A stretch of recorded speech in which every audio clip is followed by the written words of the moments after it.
Welcome to Jurassic Park. I'm not even supposed to be here today. I'm just a fucked up girl who's looking for my own peace of mind. Welcome to the party, pal. I'll be back. I'll have what she's having. Death has come to your little town, Sheriff. You can either ignore it, or you can help me to stop it. All right, Mr. DeMille, I'm ready for my close-up. Hello, I'm your host Jim McLean. Welcome back to another episode of More Than Pixels on a Screen, a movie podcast brought to you by the Banterflix website, cinematic discussion with a Northern Irish accent.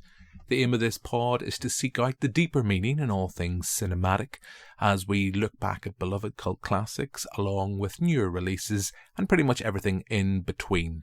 There will be spoilers and there will be tangents, but hopefully you enjoy listening. So on this episode, we're going to be talking about Hocus Pocus. It's back in cinemas to celebrate its 30th anniversary, and it's also available on Disney Plus's streaming service, as is its sequel, which was released last year.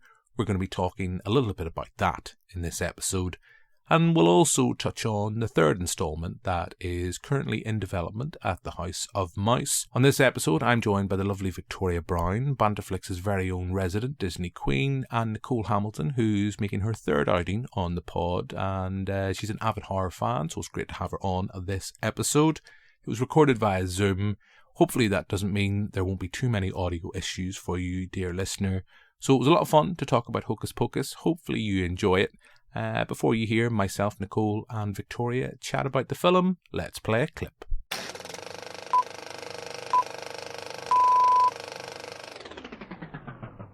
Sisters, look! It's the chocolate-covered finger of a man named Clark. It's candy. Why would the master give us candy? Because he is not our master. He isn't? And these are not hobgoblins. Oh! See? Oh. Call it, man! A child! Oh! Weirdos! Weirdos. Sisters! All Hallows Eve has become a night of frolic, where children wear costumes and run amok. Amok!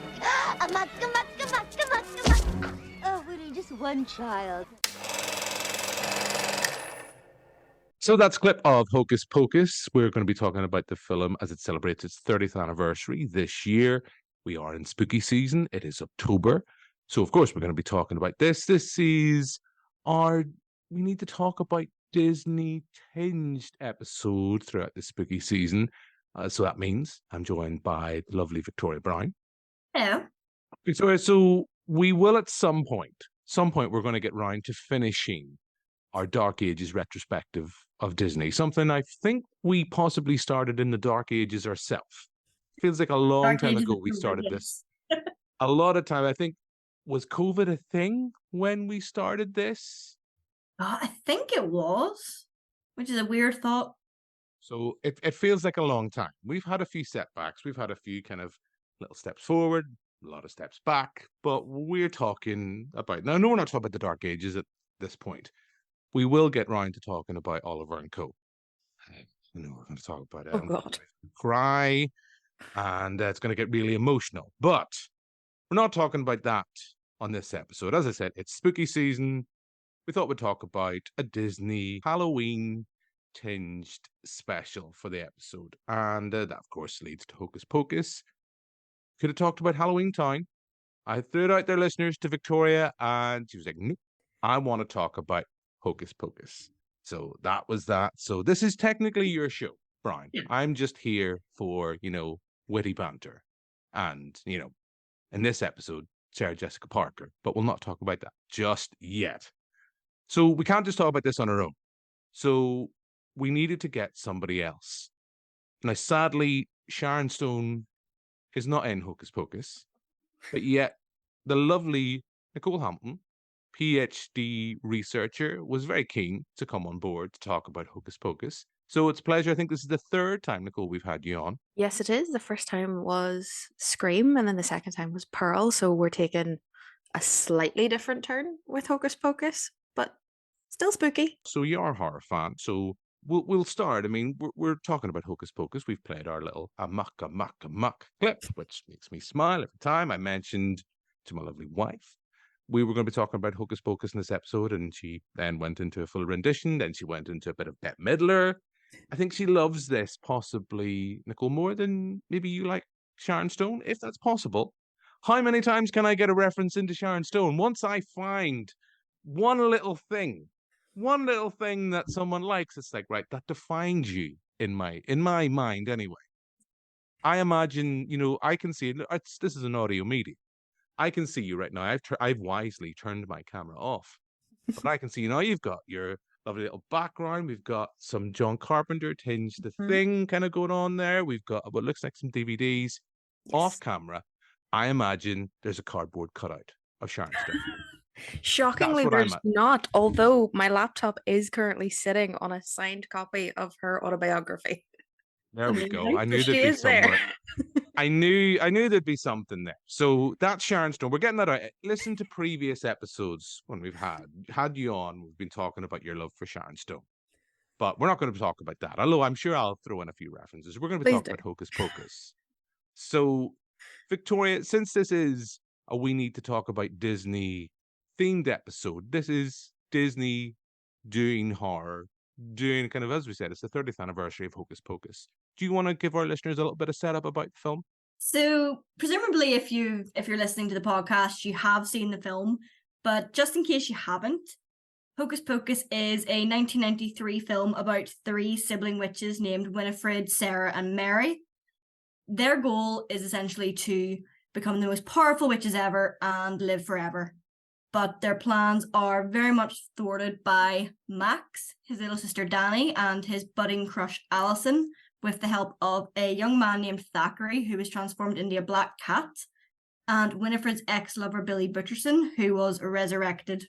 So, even just from that quick synopsis, you can tell it's a lot of spooky, whimsical fun, and it's, in my opinion, one of the best films ever, but we'll see if that's a consensus among the podcasters or not. So the key thing with this podcast, we always talk about, is it more than pixels on a screen? I think you've already let the cat out of the bag, no pun intended on that front, when you're talking about this, that I get already, because we could have talked about Halloween Town. That was another thing I threw out to you as an option. You were like, nope, not happening. You sure, we've talked about Hocus Pocus before, people will know that. Victoria, you sure you don't want to talk about Halloween Town, something a little bit different? You're like, nope. We are talking about this film. This is what has to be done. So you're clearly saying you're a fan of this.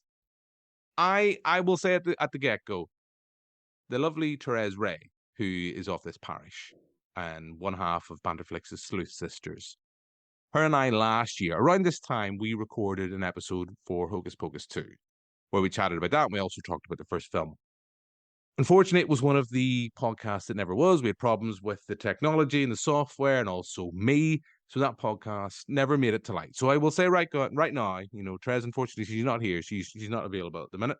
So she talked quite positively, and she talked about her love for Hocus Pocus. I guess we will be talking about Hocus Pocus 2 at some point throughout this podcast.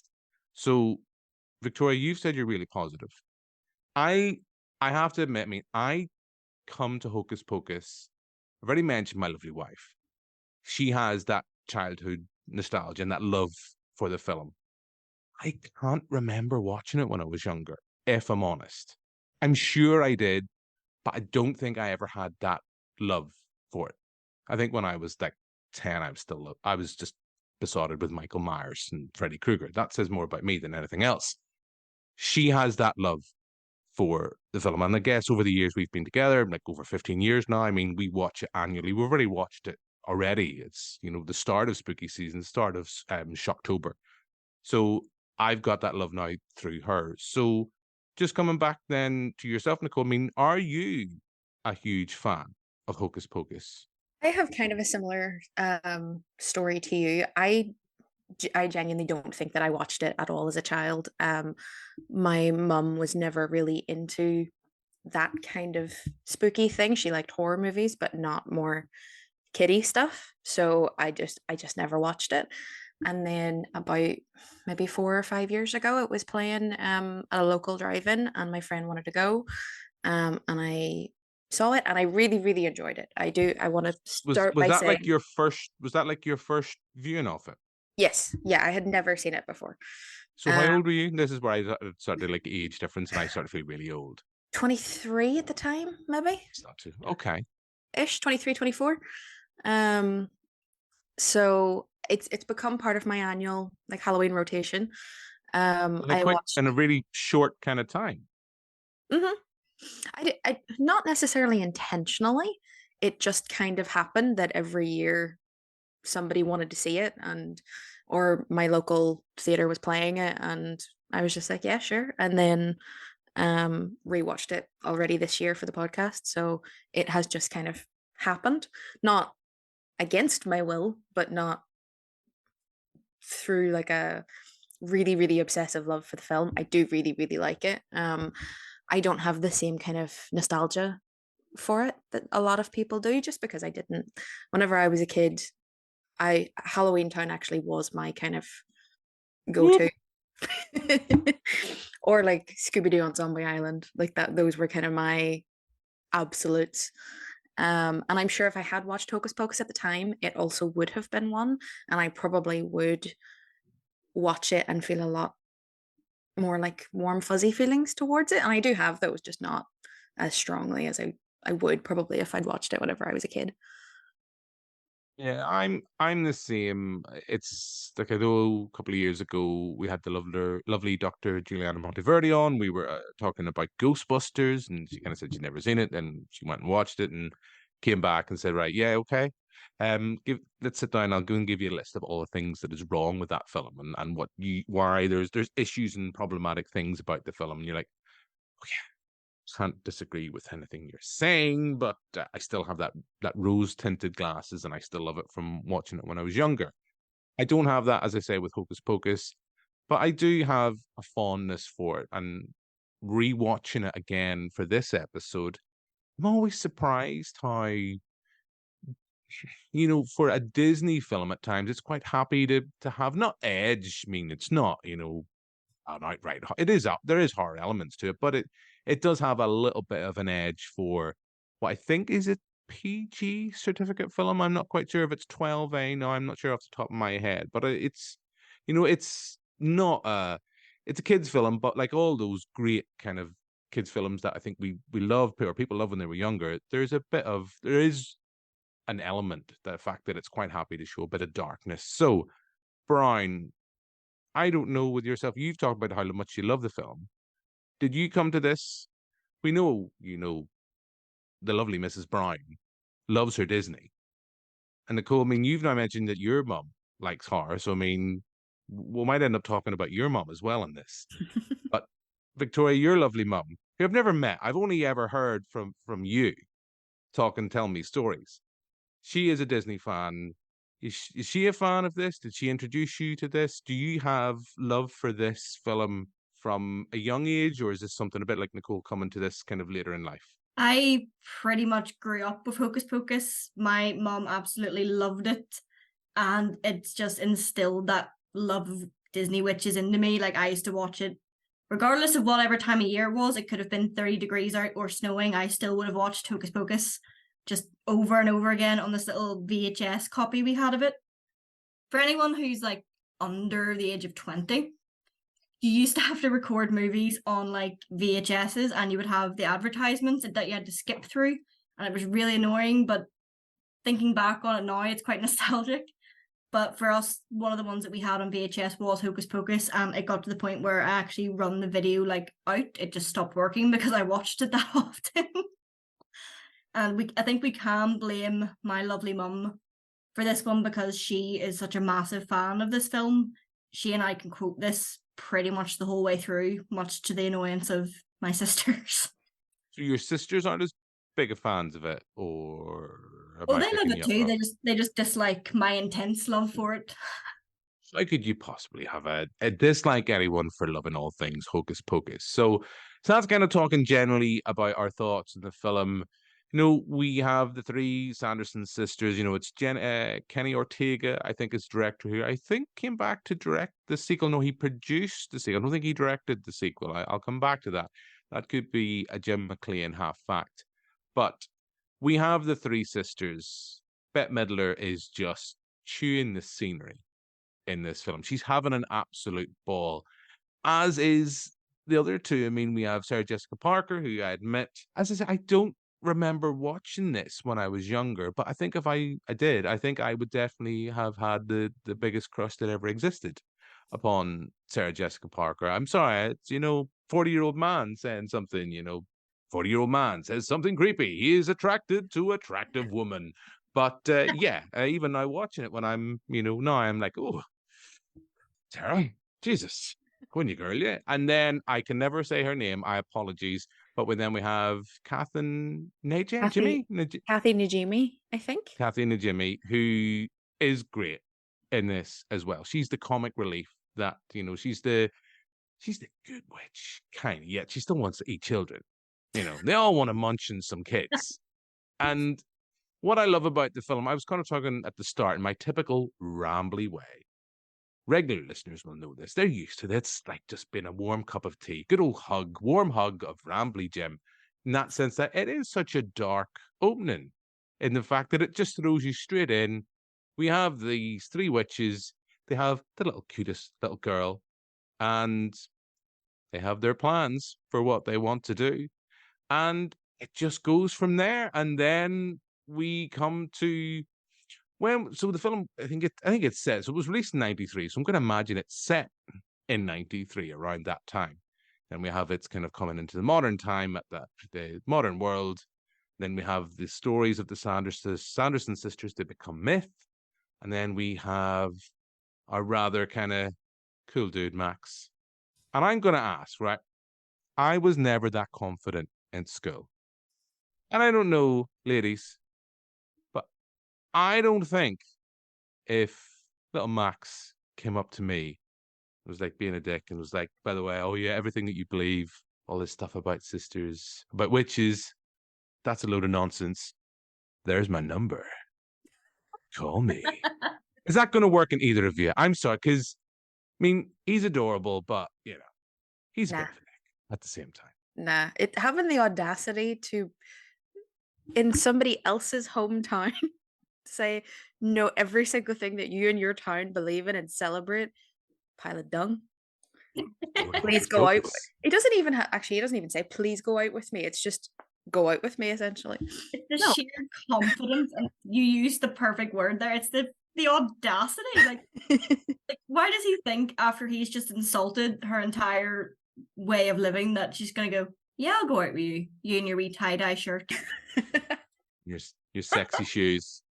More of that later. It does work, though, because only moments later, she's given him her number, doesn't she? I thought she gave him his number back. Oh, yes, you're right. You're very correct. Yeah. Apology. Which is such a power move. I know. Oh, that was spectacular. Yeah, and then we have, of course, the lovely Thora Birch, who I imagine did you identify quite a bit, Brian, with the lovely Thora Birch when you were younger? Danny is just such a pure, beautiful soul. She just wants to make friends and enjoy spooky season, and she can't because her 16-year-old brother is being just a 16-year-old boy. He's being a dick. We can swear. I know it's a Disney podcast for all those Disney lovers. Disney people swear too, Brian. Yeah, he's being a dick. He's being a dick. She just wants to hang out. She just wants to hang out with her brother. And he's got other interests. He wants to give his phone number to as many other ladies as he can possibly get. Hope if you threw a lot of numbers out there, you might get one back. What can I say? As a former player, that's what, us kids kind of do. So, yeah, so we have that. And then, of course, we have Allison, who we've mentioned there. So this is our three unlikely heroes that then have to face off against the Sanderson sisters. And as I say, we have Bette Midler just chewing the scenery. I mean, she's fab. Do either of the two at this point want to throw in kind of thoughts about the sisters? I mean, I know we'll talk about the sequel when we come round to it. I mean, there's a charm to them. It's the fact I always talk about this, and I think we've talked about it quite a bit with Disney. They are bad and unashamedly bad. There's no need to kind of, I know this is why, I mentioned the sequel in that sense that, we have to give them a bit of background and We want to be sympathetic for these characters. Can't villains just be bad? Some people are just wrong'uns. And that is what we have here with Winifred, Sarah, and Mary. All they want to do is live in their cottage and eat some kids and be young forever. There's no real reason in this film where they were, there was when they were younger, they were double crossed or anything like that. Come back to the sequel. I'm sure we'll talk about that. But it's like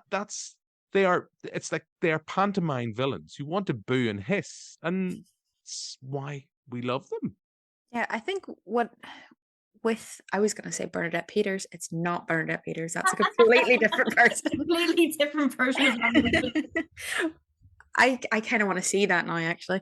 But with somebody like Bette Midler doing what she does best, you don't need any real reason. Like she chewing the scenery is really the only way to describe what she's doing through this entire film. She knows exactly what movie she's in. She knows what we want from her, and she does it perfectly. And she also does it perfectly in the sequel as well. And the other two, of course, are fantastic and incredible, and both get really, really funny moments as well.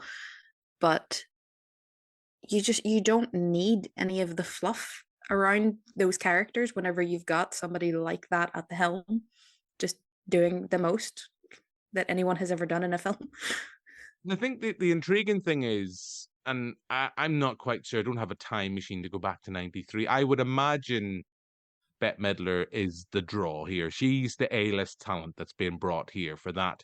But just as you've mentioned, Nicole, I mean, everybody, of those three, it's quite even-handed. Yes, she's chewing the scenery and she's having a ball, but all three of those performers are given space to do their thing. And I think that's commendable. Now, I think you would maybe maybe to an extent, we kind of see that in the sequel. It's much more framed around her. I'll be honest, it has been a year since I watched Hocus Pocus 2. I am not in a rush to rewatch it. I've probably watched this 3 times, including this rewatch. Hocus Pocus, I've watched Hocus Pocus 3 times I can think of, at least since I first watched Hocus Pocus 2 on Disney Plus. We'll talk about that and the fact that it wasn't cinematically released, which I still think is really strange. A strange choice by Disney.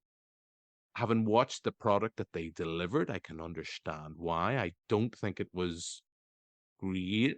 I don't think it was great at all, if I'm honest. It was a very meh film that just kind of retread a lot of what we've seen before and threw a lot more musical numbers. What does everybody want? They all want more musical numbers these days, because other than kind of the odd little sequence at the auditorium, I can't really think, and there's not that much music within Hocus Pocus. Meaning, well, we can go on to, if you want, I guess, particularly Brian could maybe give us a word-for-word reenactment of that scene. Listeners, she's looking at me. She's smiling. She's nodding. I get a sense this is how we're going to end this episode, with a full rendition from Victoria Bryan of the musical numbers. But coming back then, Victoria, to you, is that something, I don't want to avoid comparing and contrasting right from the get-go. In Hocus Pocus 2, there is a sense, and it's something that a lot of films have done, to coming back to elongate, like sequels overdue, or sequels that have sequels that have been released to films that have been cult classics, and that sense of then coming back and trying to humanize, flesh out, give us more details about characters, make us almost sympathetic. Because I'm trying to remember Hocus Pocus 2. There is definitely a sense that they try to make the three sisters, by the time the film reaches its finale, much more sympathetic than what we had first time round. As I say, in the first time, they're just bad to the bone.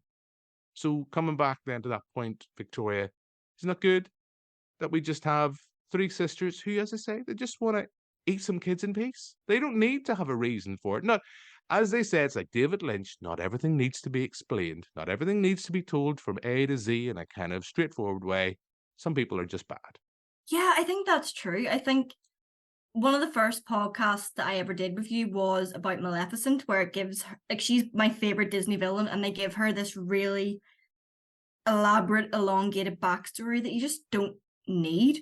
part of the fun of Maleficent in Sleeping Beauty is that she is, like you said, she's a pantomime villain. You want to hiss and boo her, and her only purpose is to be the villain, and it's supposed to be the same with the Sanderson sisters. They don't need that level of depth. Part of the reason they're fun is because they are, like Nicole said, they're just fully embracing this kind of fun, hammy performance and really getting into the villainy side of things. You don't need a justification. You don't need a reason. You don't need a backstory. It's just fun. But with Hocus Pocus 2, when I understand what they were trying to do, but I think it took away from a lot of the nostalgia personally for me, because now I'm looking at the first one differently and not in a good way.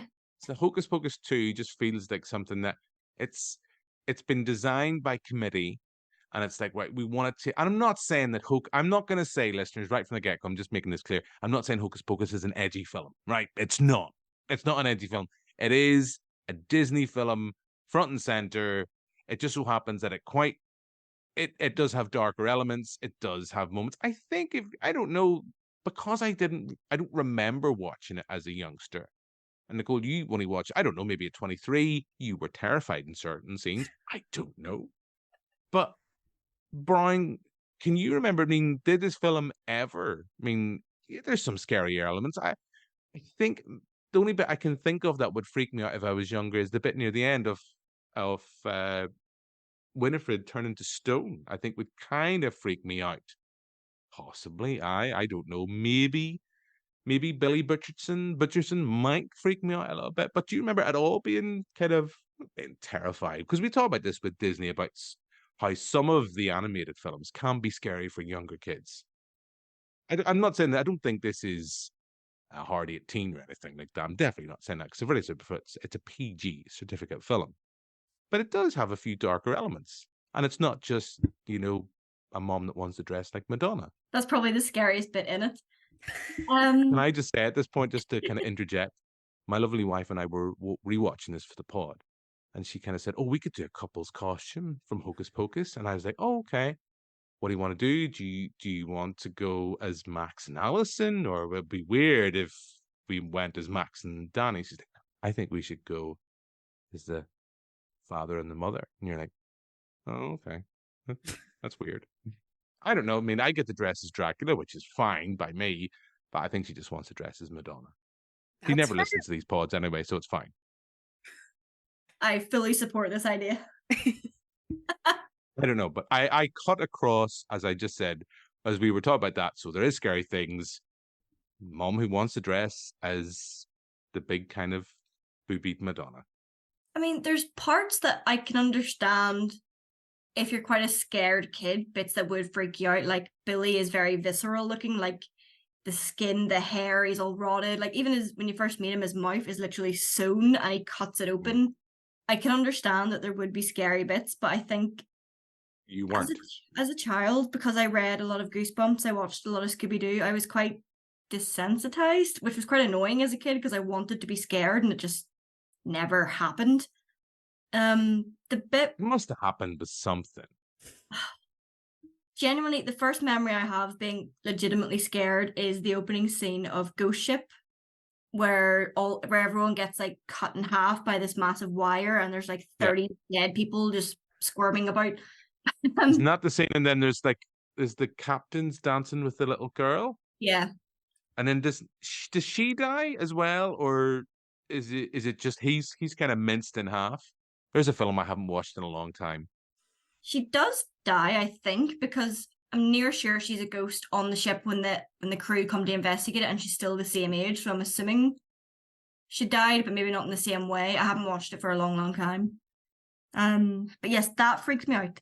The only bit in Hocus Pocus I think that would have scared me as a kid if I had seen it is in the very opening scene. They give you a bit of backstory to the Sanderson sisters with Thackeray and his sister Emily, and you find out that the town in the fashion of the 1600s hung the three witches. The VHS copy that we had cut that out, so they had it fade away after Winnie, I think after she... Just the VHS, so was this your mum? Was this your mum just going to go and doing some editing? Mrs. Brown's editing? It's the VHS, because I remember It's Winnie doing the spell where she curses the town and promises to come back with the black flame candle, and then it kind of fades into the teacher in the present day, and it kind of zooms out with her telling the story. But when we got the DVD a couple of years later, that scene was extended, and it shows you like them kicking the barrels away, and it shows their feet hanging. They must have cut it out or something for I think it was being put on TV. Yeah, because I think you're not allowed to show certain things on TV before 9 o'clock, so it must have been like a pre-9 o'clock showing, because I remember watching the DVD being like, that didn't happen before. This was like the director's cut. It's like the Exorcist version they never wanted you to see. Yeah, pretty much. Hey, I don't know. It is weird rewatching stuff. I mean, it's weird kind of every so often I'll find myself on Comedy Central, and it's like there'll be something on, it might be Friends, and there might be a reference to something, and it might be like a bad word, and they've dubbed it or they've cut it really badly and really noticeable. I mean, I've talked previously in this podcast over the various guises. Like I think of films like RoboCop, where it's been kind of edited for TV back in the good old days, or like Die Hard, when we had, I think it was melon farmers instead of yippee-ki-yay, motherfucker, yippee-ki-yay, motherfucker. There's loads of things that, like the one I always remember from RoboCop is the sequence when RoboCop comes into the convenience store, and he's kind of taking care of the robbery that's going wrong. And in the normal film, in the original version, the guy's shouting at RoboCop, "Fuck me, fuck me, fuck me." But in the made for the TV version that ITV screened, it was the guys going, "Why me?" Which makes no sense. Why would you? Why me? Why me? It is weird. And I know with Die Hard, there's the whole melon farmers, as I've kind of said. There's a lot of kind of redubbing and changing. I don't think that's as much the case now, because I do remember finally watching RoboCop. I think it was when it was re-released on Blu-ray, not recently, but a couple of years ago for the first time. And I was like, this is very different than what I remember watching at home on TV. So coming back to your VHS, Brian, this is what people really want to know. So yes, we know there's been a bit of editing from the TV companies, possibly Mrs. Brown. I don't know. Hello, Mrs. Brown, if you're listening. Still have to get you on the pod. But does this have adverts as well? Like, was this like from like ITV? Is there old classic adverts here as well? Yes, there is. And even when it fades out to go into the adverts, it kind of fades into a poster of the film and then fades back into the adverts. It was very 90s and very nostalgic, but it had like old Center Parks adverts and like Cartoon Network shows and stuff. It was great. Oh, I kind of miss all of that. Yeah, so would this have been recorded from like the Disney Channel? See, I don't think so. We didn't have Disney Channel for a long time. I don't think was we like had it. Was this like a really weird bootleg version, and someone just happened to be walking around Center Parks? It's like in the sequences they've been to the cinema, then it's like, oh, I'm going to go out for a wee bit. There's a bit of Center Parks there. Whoa, back in. Kind of morphs into the Blair Witch Project after a while. You see, what I was kind of hoping there is that you're kind of going to tell me that this was recorded in the 90s, probably maybe kind of late 90s, maybe noughties. You're going to have like old classic noughties ads, and you go like, can you tell me all the ads that were in that? You've already mentioned some, but I just wanted like kind of classic kind of, I don't know, I just want classic ads like Tangoed, You've Been Tangoed, all that stuff. But no, the Mrs. Brown. How good do you think my memory is? I don't know, I don't know, Victoria. I would imagine if that had such a big impact on your childhood, you would be able to, just like that. I don't know why the Center Parks one stands out in particular. That's a weird thing to stick in my head. Nothing wrong with Center Parks. If anyone's listening, if they want to send us some free passes, I'll go to Center Parks. I've never been, so I'd happily go. There we go. There you see. Have you been to Center Parks, Brian? No. Or there's even more, and there's the three of us. We can all go together and we can watch Hocus Pocus. We need to bring Victoria's mum. So if anyone's listening from Center Parks, we need to have 4 tickets, please. And we will go and we will happily enjoy. I don't know what goes on at Center Parks. I genuinely have no idea. Is it? I'm guessing it's not a theme park. I guess it's just kind of countryside stuff, where they probably don't have blue-green algae everywhere and all that stuff.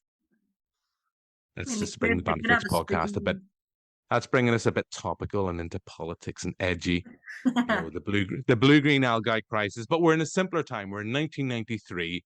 We are talking about Hocus Pocus. So, yeah, kind of, I guess this is the point where I'm going to throw it open to you two lovely ladies and see kind of where you want to digress from here, where you want to take this discussion. As I always say, this podcast is kind of verging on therapy for me as we just kind of talk and ramble about all things cinema.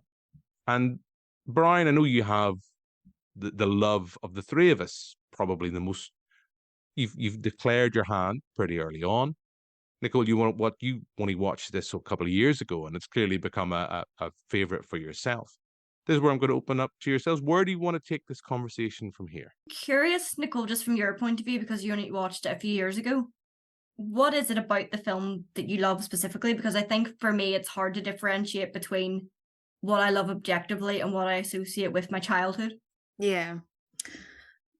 That is a good question, because the first time I watched it, I wasn't expecting to love it as much as I did, just because it's so different watching something from, I was going to say years and years ago. The 90s was like 2 minutes ago, as far as I'm concerned. But good save. But it just feels so different whenever you watch it as an adult versus as a kid. And I was a wee bit skeptical going in that my friend was going to be devastated, and I was like, yeah, it's all right. And she had really loved it since I was a kid, or since she was a kid. But then watching, and I asked Nicole, did your friend, just when you were watching that, did she just sit in the car? I think you said it was a drive-through screen. Did she just sit and stare at your face? Shockingly, no. As she was watching it, to go, you loved it, right? You love it. I love this bit. That's what I would do.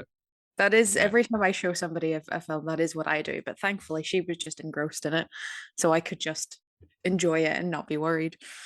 But also then, was she then, when you were watching this for the first time, like I had this with my lovely wife, where we were watching it, and I just turned around to her a couple of times, and it was like, she's just mouthing the words to herself, kind of fully engrossed, not a care in the world, just kind of reaming off the dialogue, word for word.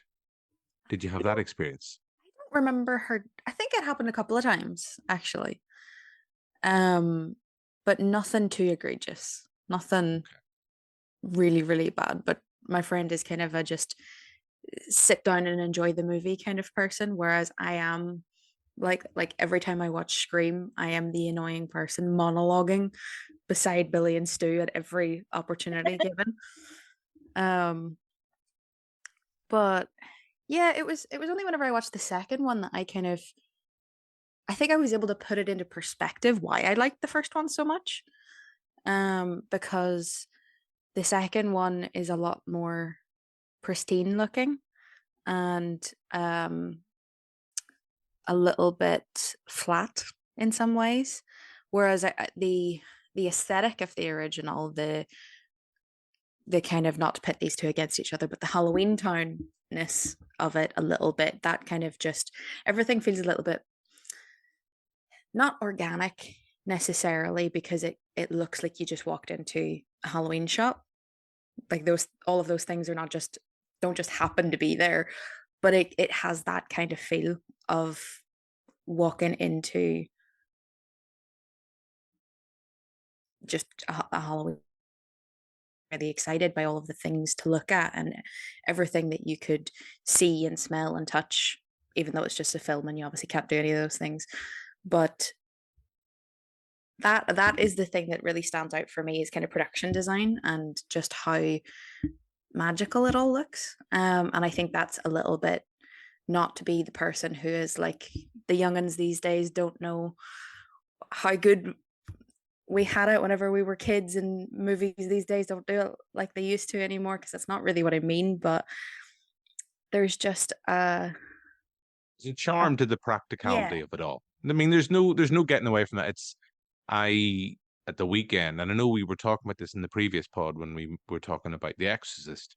I got to see it in the big screen at the QFT after we recorded that, and there is a kind of, there's a timeless quality to when something's done in front of you. Practically, it's there. It's not CGI, or it's not been enhanced in any way.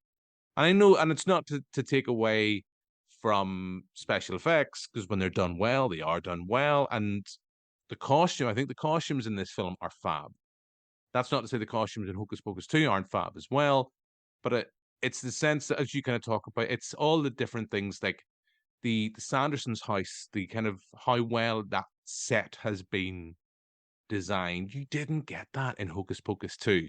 It was cleaner, and whether it was a sense of, well, we don't need to do this anymore because we can do that with special effects or not, I don't know, because we don't have anyone here from the film to kind of talk about it. But it's the fact that on the first film, definitely, you see the sense that there has been much more effort for set design. I mean, we think of even of stuff like going on in, like, as I mentioned, the big kind of dance party, the hall, kind of all this stuff. There's loads kind of going on the camera when they go to the big house for the party, and there's all that stuff going on. Even just the kids running about on the street, they're all wearing different costumes.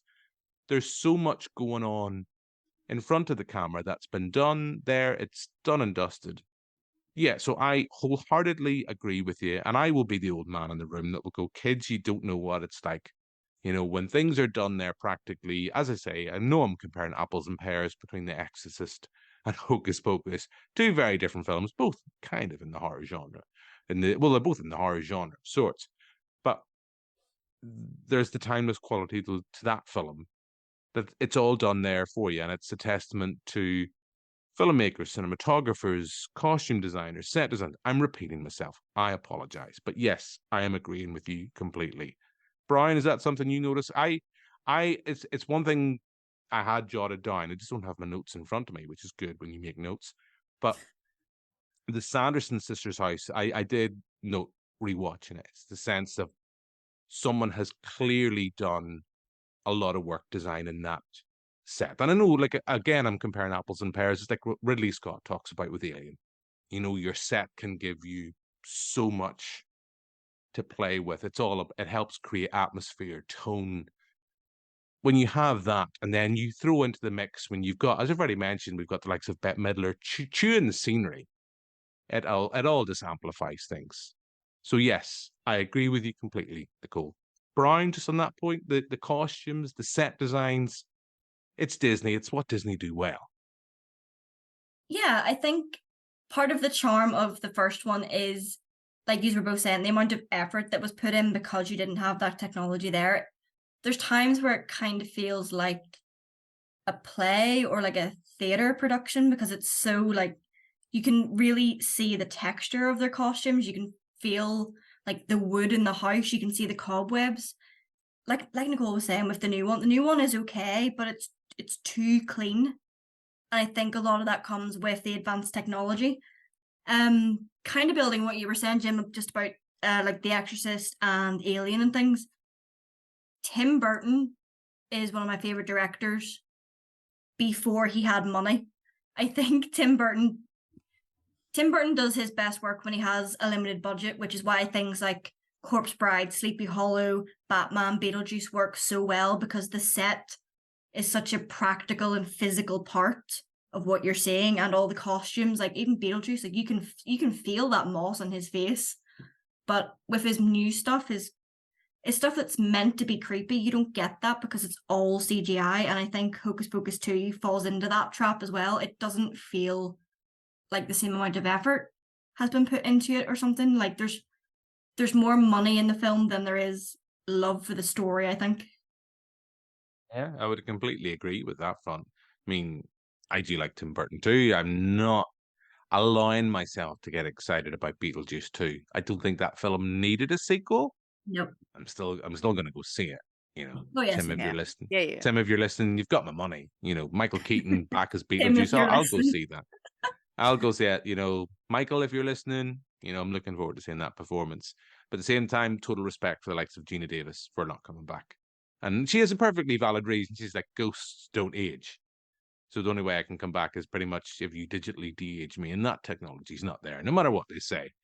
Just look at the last Indiana Jones film. But I think set design and all that kind of stuff, the practicality, because let's be honest, I don't have it in front of me. I would imagine that Hocus Pocus didn't have a huge budget. I mean, I don't think earlier. Hmm? I looked this up earlier, actually. It had $28 million budget. That's not a big budget. It's probably more with inflation and everything. The second one had 40 million.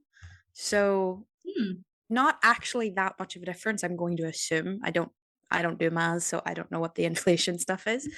But I would assume that there's not a huge amount of difference between the two, which did surprise me quite a bit.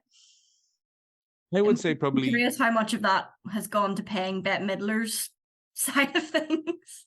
Probably in both cases, and probably both those films, a large amount of that. I don't know, kind of, because I know there's sometimes they'll get their pay in relation to the film's box office and its return, but we're definitely not going to have that with Hocus Pocus 2. The fact that it went straight to VOD, I would say a large amount of that is going into Bette Midler's fee or salary for the film, rightfully so. I mean, I don't know what all the kind of actors in front of the camera were paid for that.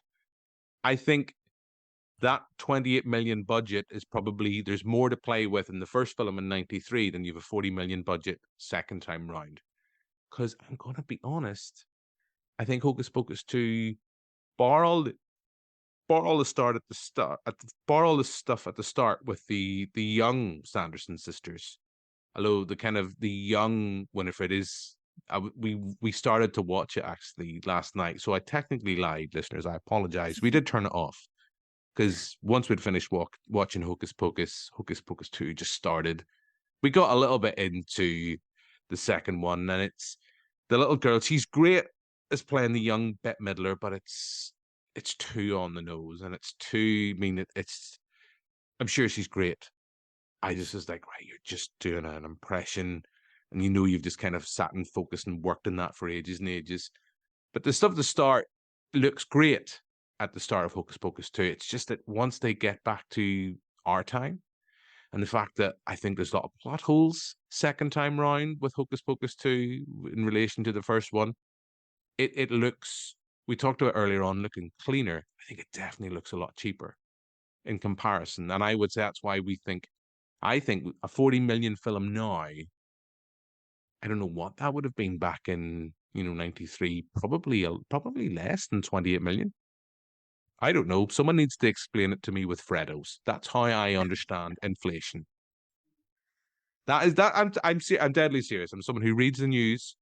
If someone explains to me inflation or how things are worth, if they explain it with Freddos, I know it. If they try to use proper maths or kind of anything like that, it's like, no, you've lost me. So I don't know how many Freddos Hocus Pocus 2 is worth in relation to the first Hocus Pocus. Listeners, email in. Brian, what's your thoughts on Freddos anymore? Freddos or Tazes? What? Right. This is an age thing. No. Right. So. Sorry. Kids, children, there used to be Freddo bars and Taz bars. Freddos were just plain chocolate. Tazes were chocolate with caramel. At some point. Yes. At some point, I don't know when, but they merged. And Freddos became Tazes. Maybe they decided they didn't want to pay the money to have Taz's likeness on their bars. Thought no one would notice, so Freddos became Tazes. So technically, Freddos are gone. They're still here, just Tazes. Hurts me. Can you get like both though? Can you get a solid dairy milk Freddo and a one with caramel in the middle? Yeah, or... I don't know. Yeah. Can you? Oh yeah. I remember getting both depending on my mood. So, but I remember am I making this up? Have I just seen? I just was kind of going, how decadent? How decadent are you? I feel like both. I'll have a chocolate and a Cadbury. That's what I will have. I will one or the other.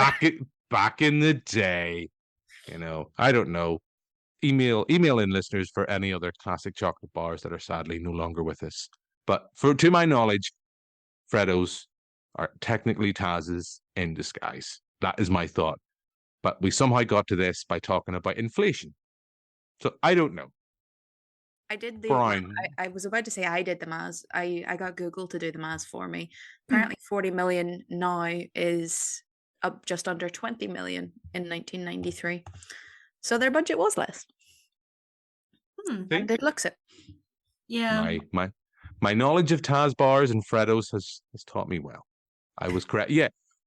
I mean, we have been talking, but I'm interested in a couple of things I remember the time Therese and we talked about Hocus Pocus 2. We kind of talked about how we didn't really understand why Disney would put it. We didn't understand why Disney would put it to their streaming service, because it just felt like a license to print money. Because I just feel like there's cinema goers who have grew up with that film, now have children, they've introduced Hocus Pocus to their children.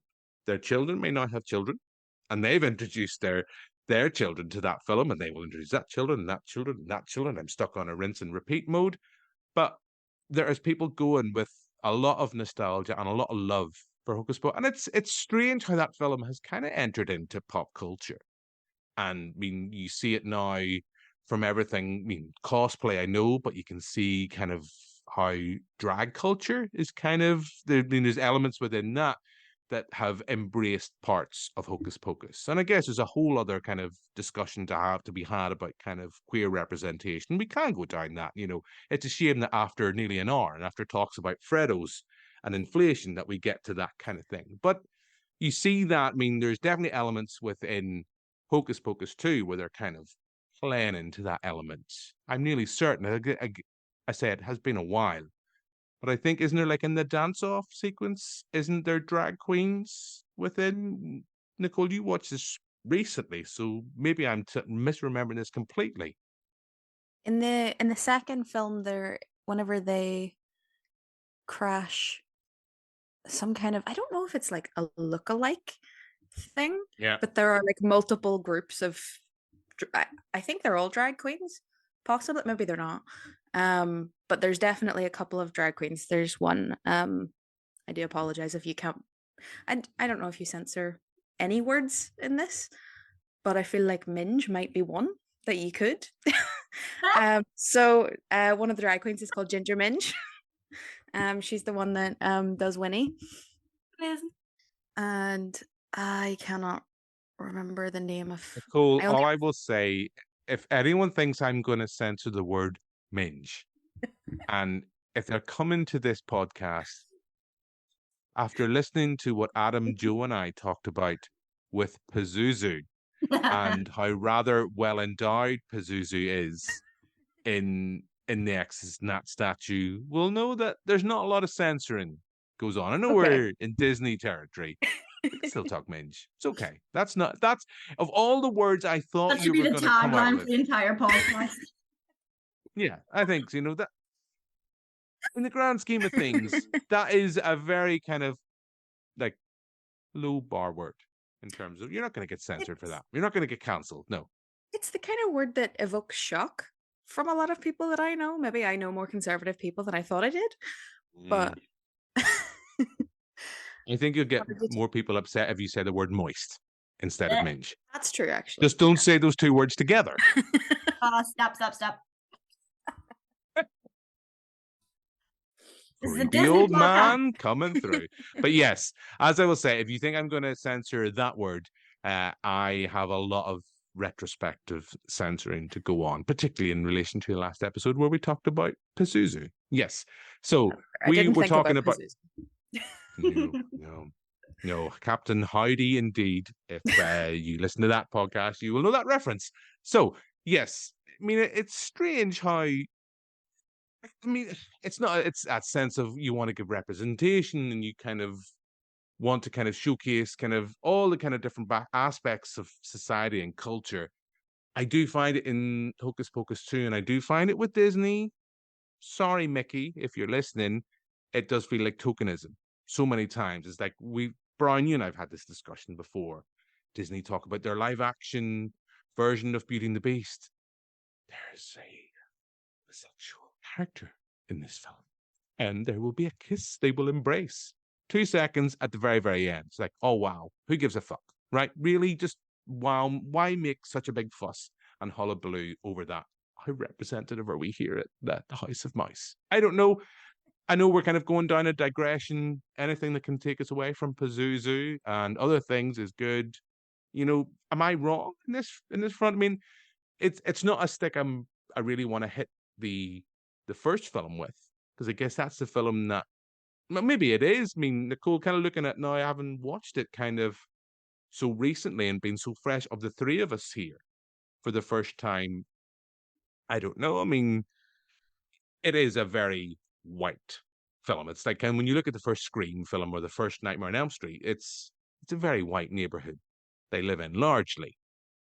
So it's a good thing in the sense that we do have more representative by the time, the second time, when the second outing for the film. It's just that, as I said, there's no real depth. There's no, it's a very shallow kind of sense of representation. It feels very much like a tick box, doesn't it?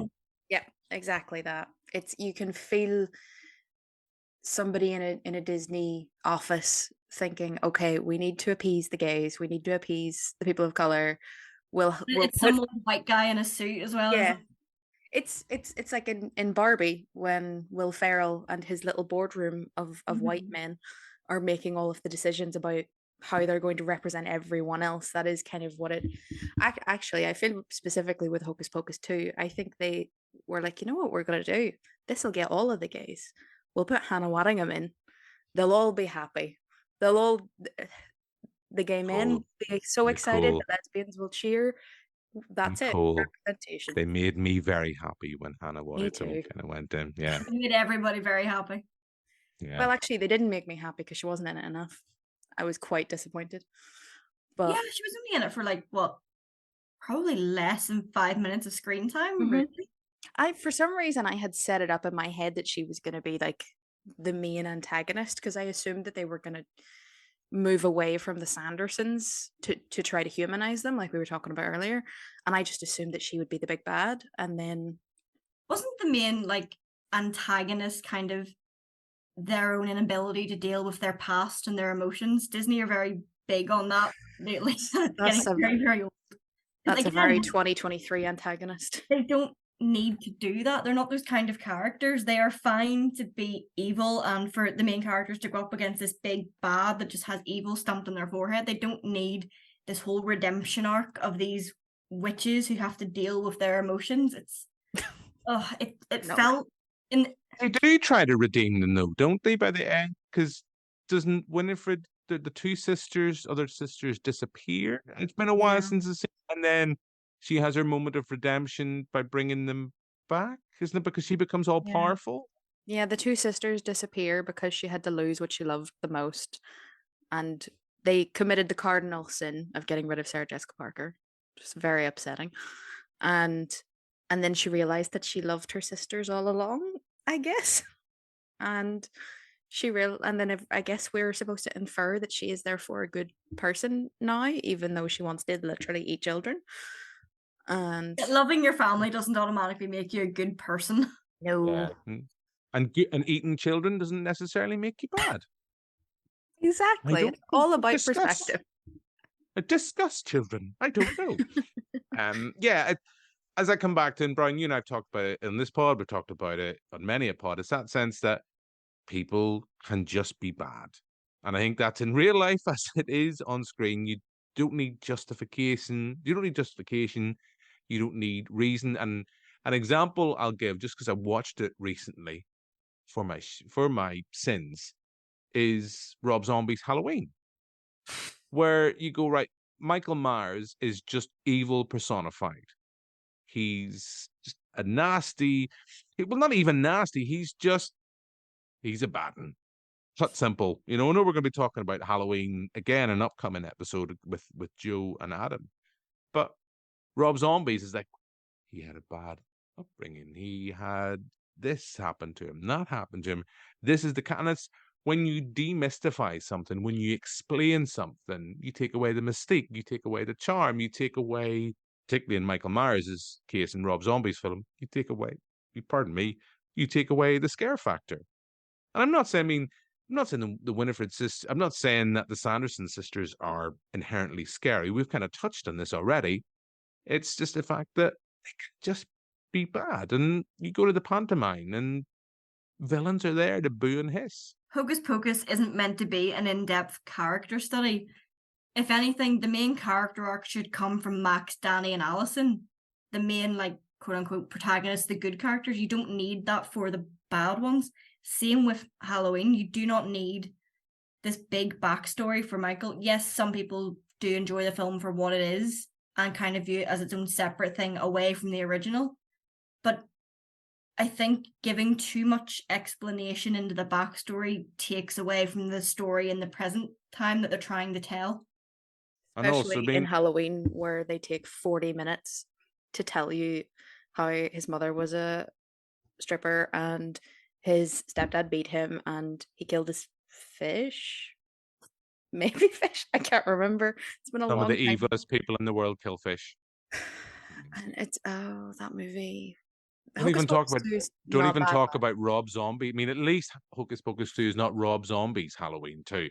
The less said about that film, the better. And again, we're talking about villains. We haven't got this far, and we haven't even mentioned Ernie and Jay. Oh yeah. You know, some people just want to watch the world burn. Again, some people are just evil, and some people just want to steal other people's trainers. They gave me the vibes of His name is Ice. Who came up with that? But it was bloody. Oh, it was so good. Not like shaved into his head. What is the need? Well, they just reminded me of the bullies in the original Power Rangers TV show. I can't remember their names, but there's two of them, and they're such assholes. And that was just exactly what they were to me. I know that I can picture them, because the weird thing is, no, it's not Zed. Because hang on, this is going to annoy me now. Because I can't remember their names, but they had music in the original Power Rangers in the series. They had their own little music. So we had Bulk and Skull. Bulk and Skull, and they had their own little music as soon as they came on, and it was just like, oh, here they are. Here's the dicks. There we go. What shenanigans are they going to get up to this week? And it's going to go horribly wrong. Do you think anyone ever figured out that the Power Rangers were the Power Rangers because they all just wore the colors that their Power Rangers were? Do you think about that? You know, certain ones, like the likes of Billy, he only ever dressed in blue. They took color coding to a whole nother level. They really, really did. I think I would have figured that out. Yeah, I mean, I think I would have. I would have figured it out whenever they started doing martial arts in the middle of their high school hall, wearing all of their colors. That's true. You know, if kids we get today. Into this territory, we're gonna have to get into Bruce Wayne and Clark Kent. So at least Bruce wears a mask that covers half of his face. Yeah, Clark takes his glasses off. And as we've said in a previous podcast with the lovely Adam Neeson, you know, at least Christian Bale's Batman pretended to have a lisp. Although pretended is the key word there. I think it was quite obvious he was pretending. Yeah. Mm-hmm. Well, you know, again, not everyone is as clever as us. You know, we are the greatest detectives, not indeed Batman. The three of us can solve anything, but I feel we have digressed. We have went from Hocus Pocus, we were talking about queer representation. Now here we are talking about Power Rangers and Batman with a wisp. So, I don't know, we kind of, do you want to come back to that point, Brian? Because I guess, you know, we're getting late in the evening, and this is by Zoom, and I can't keep, as much as I like talking to you both, I mean, you've other things to do in life, you know, beyond this. So, we will have to wrap things up.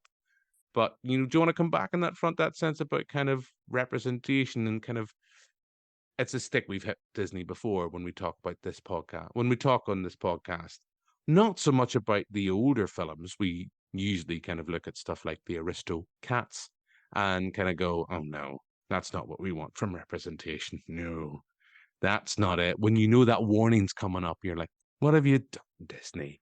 But now we have in this where it's tokenism and kind of there for, just as Nicole said, box ticking. I wish it felt more genuine, and I think one of the biggest things with Hocus Pocus, because it's quite a cult film, it has that kind of similar queer following that the likes of Rocky Horror Picture Show would. I feel like Bette Midler's kind of the modern Judy Garland. She has a really big queer following, and I feel like she's aware of that and she loves that, and she does seem to be a genuine ally. But I also feel like Disney were like, great, this is a chance for us to get the queers in. Let's throw as many queer references in as possible. And it just felt very, like you said, it just felt very shallow and tick boxy. And I don't mind if there's good representation and it's there either as an integral part of the story of whatever characters are there to be representing that community, or if they have people who are underrepresented there and they don't call attention to whatever community they're part of, because the whole point is to be like, these people exist, they're just normal people, you don't need to call attention to their quote-unquote story to justify them being there. This felt very, let's see how many different types of people we can shove in here. Like Nicole said, it's a bunch of white guys sitting around a boardroom in Barbie being like, right, this person will get offended if we don't have this kind of person in there, let's throw that in. And it just gets very tiring after a while, and there's absolutely no depth to it. But at the same time, Hocus Pocus 2 wasn't meant to be full of depth, so I don't know. At least it had Hannah Waddingham, and that's a good thing. Do you think, and as I say, we are going to wrap it up. I mean, we've pretty much said from the get-go, we talk about films being more than pixels on a screen. That's the whole idea of this kind of new kind of rejig of the pod. I think it's clear that for you, Victoria, and even, having only watched it kind of, 4 years ago, I think, Nicole, there's that sense that it is more than pixels on a screen. So that's a question, it's defunct. We don't need to ask that. But the sense that, are you surprised that Hocus Pocus 2, that it went straight to the platform or to Disney's streaming platform? Because I come back to the point I kind of made earlier on. It just feels like it was a license to print money for cinemas. At the time when it was released, we would have been out of the worst of the pandemic, although COVID, it hasn't gone away, but there's that sense that I know from listening to programmers and people who work in cinemas, like a film like that is something that will get bums on seats. So I am surprised. I know it's this sad thing we've talked about this quite a bit on the TV show over the years, where films are no longer seen as art, they're seen as content. And it's a reason people are thinking they're not as cinema goers, they're users, and how can we keep them to kind of get this and watch this? And I guess it's feeding back to what you were saying earlier on, Nicole, about kind of like the set design and that idea, the attention to detail, in the sense to kind of that we were making a movie here, guys, where it feels like Hocus Pocus 2, they're making content. They're just making something, people like the first one, we will watch that. That could potentially bring us in, this amount of new subscribers or this amount. Let's not go in about the algorithm and all that stuff. But were you both surprised that it went? This is the weird thing. I was surprised it went straight to their streaming service before I watched it. When I watched it, it's like, right, okay, I probably get why that is, because it's not very good. It's not terrible. It's a 3-star cinematic meh. But were you both, Nicole, Victoria? I suppose from being the person who watched it when you were younger, Victoria, I'm sure your lovely mum was ready. She was ready to dress up, go to the cinema, watch Hocus Pocus 2 second time round. Would that someone like your mum, would they have went to the cinema to see Hocus Pocus 2? Definitely. Like, even like myself, like I'm 27, I watched it like the whole way growing up. I would have been excited to take younger cousins or my friends that have kids. I would have been excited to take them. People you meet off the street. Yes. Come with me, let's go to Hocus Pocus 2. I don't know. It felt like such a wasted opportunity to give it straight to video on demand. Me and my mum kind of made a night out of it. We ordered takeout. We made the living room really dark. We watched the first one and then went straight to the second one, just so it felt a bit more like an event. You dress up witchy. I kind of did. But like you said, once we actually got into the film, I was like, Did you go and get the pizza when it came? Did you get the pizza delivered and then you go out and put some Sanderson sisters sass? Ah, man! I think our delivery drivers Oh, are sorry. used to us being a bit Sorry, odd. so I mixed my movie reference up because a man's that's from Jessica Rabbit, which we've watched recently, which will be a future podcast. We will get round to recording about that and discussing that film. Disney as But I well. guess more, but it's more boys, boys, boys, boys in Hocus Pocus. So I would imagine if you're sitting there all witchy, if you got the pizza delivered to the house, did you go to the door and kind of in full witchy gear? I No? wish I had have done that and just been really overdramatic with it. But unfortunately, because of where I live, a lot of the delivery drivers know me. So I don't know if that would have been a good or a bad thing to do. They might have I don't expected know. it. Yeah, I might have let them down. They're all disappointed. They're very disappointed. So it's into spooky season. You know what you've got to do, Brian. You know what you've got to do. Well, Don't encourage me. You've got your mum. You need one of your sisters as well to dress up and just be sitting there. It'd be like I'm picturing kind of that scene in Friends where they're all sitting in the bridal Wedding costume, dresses, yeah. in the wedding dress, right? That's what I'm picturing, but witchiness, witchiness. Make it happen, Brian. Mrs. Brian, if you're listening, make it happen. If she's listening, there is a running joke in our family. There's a face that my mum pulls that looks exactly like Winnie. So for a long time, we called my mum Winifred. So she's probably more than on board for doing this. And I think you're just encouraging her. Mrs. Brian, your daughter's promised me for many a year now since we've started this Disney tinged pod that we'd have you on. You promised me you'd come on and sing some Disney music. That hasn't happened. So She said she'll only come on if you call her by her first name and not Mrs. Brown, because Mrs. Brown makes her feel old. I haven't met your mum, so I can only know her as Mrs. Brown. Same way your father is Mr. Brown. The weird thought. Mr. Brown, Mrs. Brown. The Browns. Let's go over and hang out with the Browns. We're going to watch Hocus Pocus. They're dressed as witches. I'm just there in my normal attire. Perfectly normal. Sorry, Nicole. We went off on a little ramble. Coming back to your mum likes horror. Mm-hmm. She does indeed. So does your mum like Hocus Pocus? I don't know that she's ever seen it. She tried. Well, she doesn't remember making me do this, but I distinctly remember, and I'm traumatized by, at about 6 or 7 years old, watching The Others, starring Nicole Kidman, and losing my mind and just being absolutely traumatized and never wanting to watch a horror film ever again. And then did she drag you to the cinema? I hope not. I would like to think that Cookstown Cinema would not have let me in, because what I'm imagining is the fact that your mum would be watching the film, but I'm scared. I was like, no, you're fine. Just sit back, have some more popcorn. You'll be fine. You'll be grand.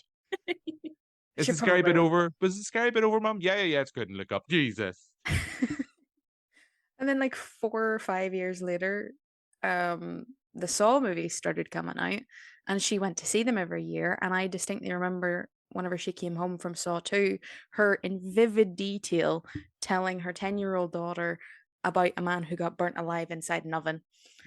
And she is the kind of parent I aspire to be. Well, as I've said previously on this pod, my mum is not horror. My mum's not big into horror, but my granny was. And I have very vivid memories of, I've probably mentioned this before in the pod, of a drive. We used to have a caravan in Clocky, County Down. We're from Oma originally. And driving from Oma to Clocky, and I can picture it in my head right now. I would just sprawl out in the back seat of the car.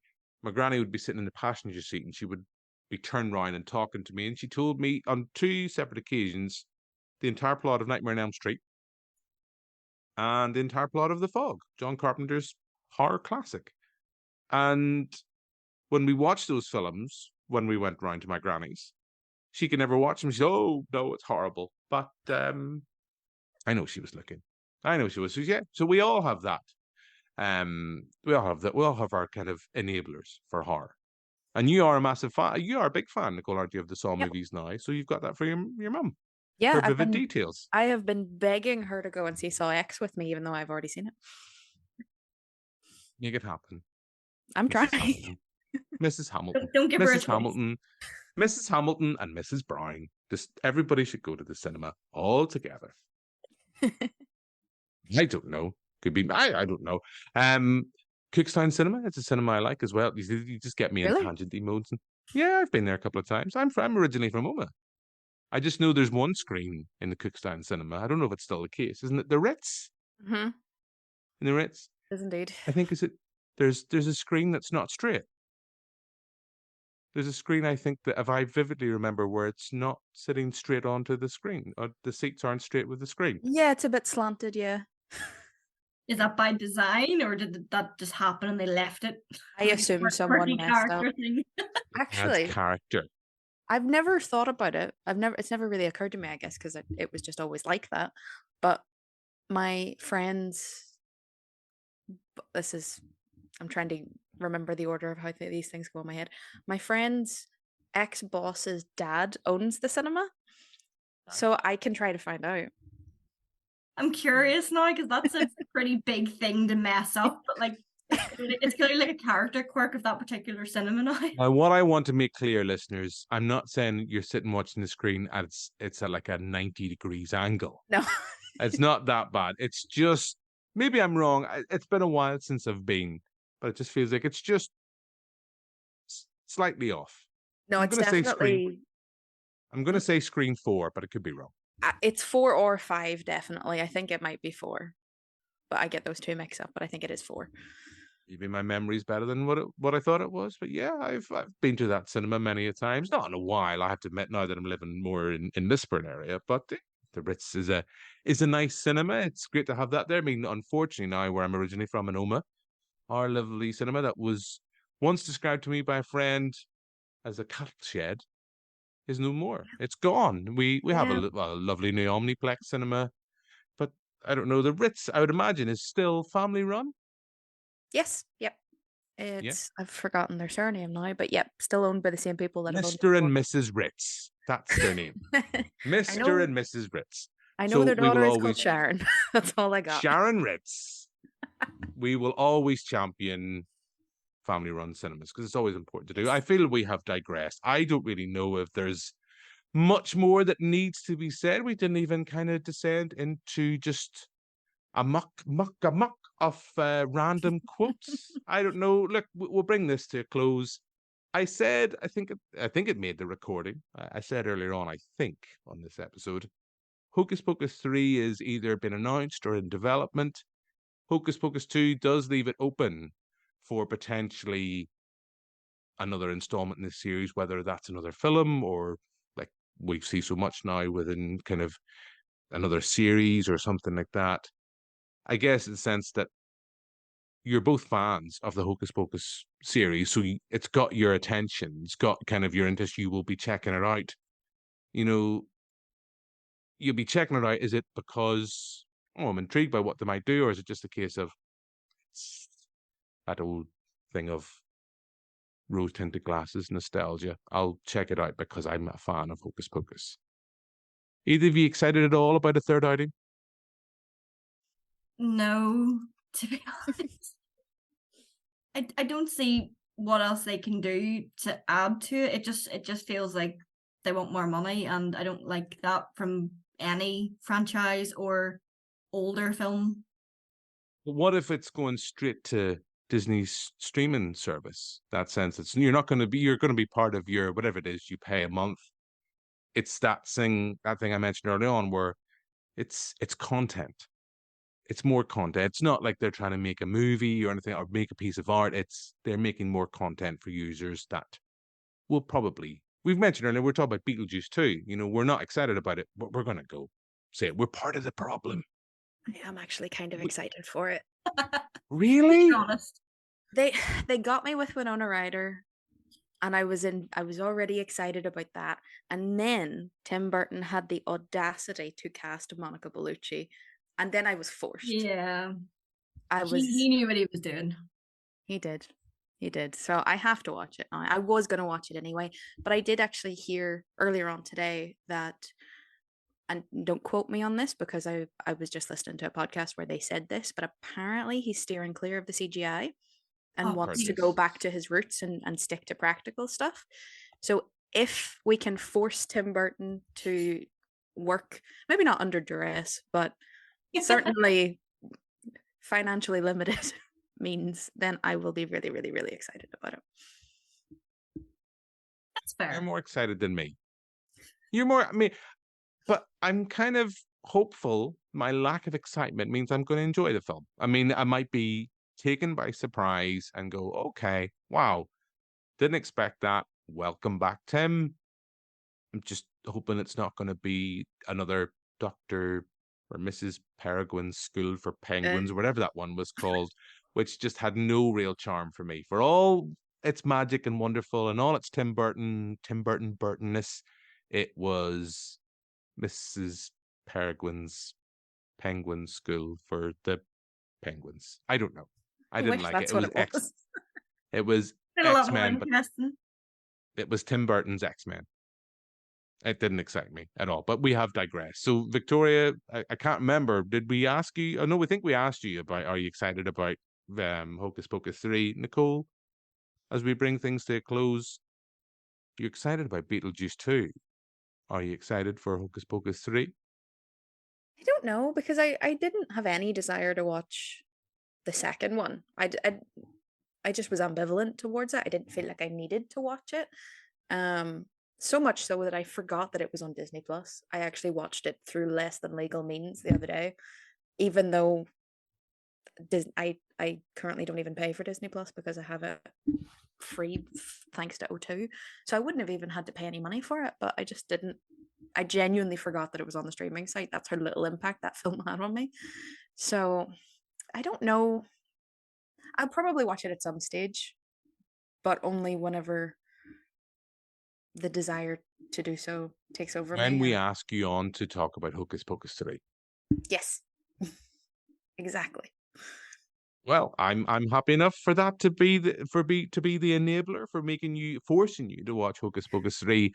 I'm not excited. I'm intrigued to see if they do try to do something without the Sanderson sisters, because they've kind of left it open-ended now that they could go off and do something different.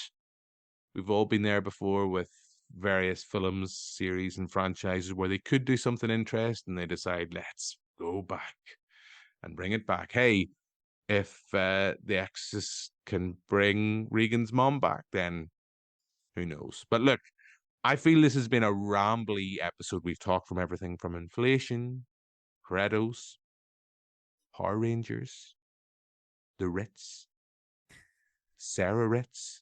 You know, if you're listening, Sarah, you know, you're the heir to that empire. I don't know. This has been a rambly episode. Next week, we are going to be talking about a biggie, a bona fide classic. We're going to be talking about Halloween with Joe and Adam. What is left for me to do is to thank my two guests this evening via the power of Zoom. So thank you very much, Nicole. Thank you for having me. Thank you very much, Victoria. Thank you for having me. Thank you very much, Mrs. Brown, if you're still listening. Thank you very much, Mrs. Hamilton, if you're listening for the first time. I don't know if you checked into your lovely daughter's previous episodes. I don't know. I know my mom doesn't listen to these things, but anyway, that's a whole different thing. So on that note, thank you very much to you both. Thank you very much for listening. Be sure to check out our website where you'll find previous episodes of More Than Pixels on a Screen, and tune in next week for another episode. But for now, until then, goodbye.